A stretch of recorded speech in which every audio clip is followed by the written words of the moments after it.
നമസ്കാരം. ഗാസയിലെ നരഹത്യ 322 ദിവസമായി തുടരുന്നതിനിടെ ഇസ്രായേലിന് ആയുധം നൽകുന്നത് തുടരുമെന്ന സൂചന നൽകി ഡെമോക്രാറ്റിക് പ്രസിഡന്റ് സ്ഥാനാർത്ഥി കമല ഹാരിസ്. ഷിക്കാഗോയിൽ നടന്ന ഡെമോക്രാറ്റിക് നാഷണൽ കൺവെൻഷനിലാണ് പ്രഖ്യാപനം. ഇസ്രായേലിൻ്റെ സ്വയം പ്രതിരോധിക്കാനുള്ള അവകാശത്തിന് വേണ്ടി ഞാൻ എപ്പോഴും നിലകൊള്ളും. സ്വയം പ്രതിരോധിക്കാനുള്ള കഴിവ് ഇസ്രായേലിനുണ്ടെന്ന് ഞാൻ എപ്പോഴും ഉറപ്പാക്കും. കാരണം ഒക്ടോബർ 7-ന് ഹമാസ് എന്ന ഭീകര സംഘടന നടത്തിയ ഭീകരാക്രമണം ഇനി ഒരിക്കലും ഇസ്രായേൽ ജനത അഭിമുഖീകരിക്കരുത് എന്നായിരുന്നു ഇത് സംബന്ധിച്ച പരാമർശം. നവംബറിൽ നടക്കുന്ന തെരഞ്ഞെടുപ്പിൽ റിപ്പബ്ലിക്കൻ സ്ഥാനാർത്ഥിയായ ട്രംപിനെ തോൽപ്പിച്ചാൽ ഇസ്രായേൽ പലസ്തീൻ യുദ്ധത്തിൽ താൻ സ്വീകരിക്കുന്ന നിലപാട് എന്തായിരിക്കുമെന്ന് വ്യക്തമാക്കുകയായിരുന്നു അവർ. ഗാസയിലെ യുദ്ധവുമായി ബന്ധപ്പെട്ട് പ്രസിഡന്റ് ബൈഡനും ഞാനും രാപ്പകലില്ലാതെ പ്രവർത്തിക്കുകയാണ്. കാരണം ഇപ്പോൾ ബന്ദിമോചനവും വെടിനിർത്തൽ കരാറും നടത്താനുള്ള സമയമാണ്. ഒന്നുകൂടി വ്യക്തമായി പറഞ്ഞാൽ, ഇസ്രായേലിൻ്റെ സ്വയം പ്രതിരോധിക്കാനുള്ള അവകാശത്തിന് വേണ്ടി ഞാൻ എപ്പോഴും നിലകൊള്ളും.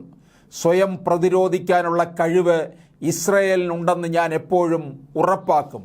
കാരണം ഒക്ടോബർ 7-ന് ഹമാസ് എന്ന ഭീകര സംഘടന നടത്തിയ ഭീകരാക്രമണം ഇനി ഒരിക്കലും ഇസ്രായേൽ ജനത അഭിമുഖീകരിക്കരുത്. സംഗീതോത്സവത്തിൽ പങ്കെടുത്തവർക്ക് നേരെ ലൈംഗിക അതിക്രമങ്ങളും കൂട്ടക്കൊലയും നടത്തി കമല ഹാരിസ് പറഞ്ഞു. അതേസമയം ഗാസയിൽ വിനാശകരമായ കാര്യങ്ങളാണ് കഴിഞ്ഞ 10 മാസമായി നടക്കുന്നതെന്നും അവർ കൂട്ടിച്ചേർത്തു. അതേസമയം നിരപരാധികളുടെ ജീവൻ നഷ്ടപ്പെട്ടു.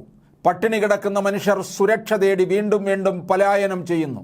അവരുടെ കഷ്ടപ്പാടുകൾ ഹൃദയഭേദകമാണ് എന്നാണ് കമല ഹാരിസ് പറയുന്നത്. ഇസ്രായേലിൻ്റെ സുരക്ഷയും ബന്ദിമോചനവും ഉറപ്പാക്കാനും ഗാസയിലെ കഷ്ടപ്പാടുകൾ അവസാനിപ്പിച്ച് പലസ്തീൻ ജനതയ്ക്ക് അവരുടെ അന്തസ്സും സുരക്ഷിതത്വവും സ്വാതന്ത്ര്യവും സ്വയം നിർണയാവകാശവും നേടാനും ഈ യുദ്ധം അവസാനിപ്പിക്കാൻ പ്രസിഡന്റ് ബൈഡനും താനും പ്രയത്നിക്കുകയാണെന്നും അവർ പറഞ്ഞു.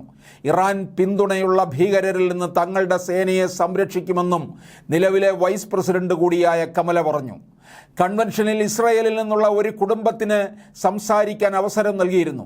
എന്നാൽ പക്ഷപാതപരമായി ഇസ്രായേലിന് മാത്രം അവസരം നൽകുകയും പലസ്തീനികളെ പ്രതിനിധീകരിച്ച് പലസ്തീൻ അമേരിക്കൻ കുടുംബത്തിന് സംസാരിക്കാൻ അവസരം നൽകാതിരിക്കുകയും ചെയ്തതിൽ പ്രതിഷേധിച്ച് അൺകമ്മിറ്റഡ് നാഷണൽ മൂവ്മെൻറ്റിൻ്റെ നേതൃത്വത്തിൽ കുത്തിയിരിപ്പ് സമരം തുടരുന്നതിനിടെയാണ് കമല ഹാരിസിൻ്റെ പ്രസംഗവും നടന്നത്.